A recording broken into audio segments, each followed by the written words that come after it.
अस्सलाम वालेकुम वरहमतुल्लाहि वबरकातुहू। सवाल आया है जी, ये नाम लिख दिया करें तो अच्छा है। ये मुकालबन आपकी आईडी का नाम है मज़ेदार रेसिपी। सलाम भाई, मेरा नाम मोहम्मद अलवी है, सलाम भाई नहीं है। सलाम अगर आपने करना है अस्सलाम वालेकुम कह दिया करें, ये सलाम आधा सलाम ना करें। क्या आप बता सकते हैं तलाक के बाद अगर बच्चे माँ के पास हैं तो खर्चा कौन दे? इन्होंने सवाल पूछा है, ये पूरा जो है सवाल मोबाइल पे मौजूद है जिससे मेरी वीडियो बन रही है। यहाँ मैंने कापी पे थोड़ा सा नोट कर लिया था। देखें, बच्चों का खर्चा जो है बाप के ज़िम्मे है। मैं तफसील से बात करता हूँ। सबसे पहले ये बात समझें कि मियाँ और बीवी के दरमियान जब जुदाई हो जाए, बच्चे अगर छोटे हैं तो वो माँ का हक है, माँ के पास रहेंगे। बच्ची है तो वो 9 साल की उम्र तक माँ के पास रहेगी। बच्चा है तो 7 साल तक माँ का हक है, माँ के पास वो रहेगा। और इस दौरानिए में खर्चा जो है बाप ही देता रहेगा। और याद रखना, इस दौरानिए में अगर बाप मिलना चाहे बच्चों से, बच्ची है या बच्चा, तो उनसे बाप को मिलने दिया जाएगा।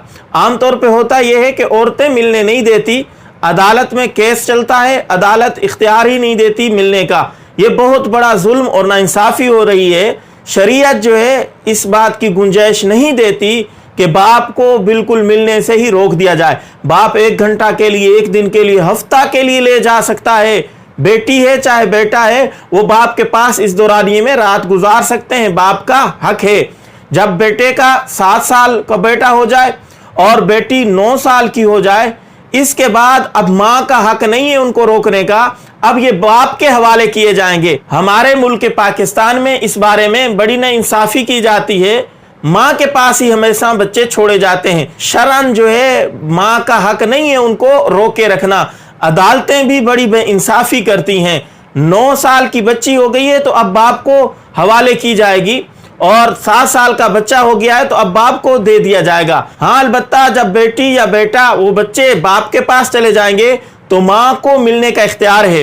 वो घंटा के लिए, 1 दिन के लिए, हफ्ता के लिए अपने बच्चों को अपने पास रोक सकती है। माँ का भी हक है मिलने का। बाप को इख्तियार नहीं है कि बेटों को, बच्चों को अपने पास रखे और उनकी माँ को मिलने ही ना दे। ऐसा नहीं करना चाहिए। हाँ, खर्चे की आपने बात पूछी तो खर्चा चाहे वो बचपन में माँ के पास थे, उस दौरानिए में भी बाप के ज़िम्मे था। अब बाप के पास आ गए हैं तो अब भी बाप के ज़िम्मे ही खर्च है, खर्च माँ के ज़िम्मे नहीं है। जितने भी देखने वाले हैं इस वीडियो को ज़्यादा से ज़्यादा शेयर करें। किसी भाई का इस मामले में कोई भी मसला हो, कमेंट के अंदर ज़रूर इजहार करें।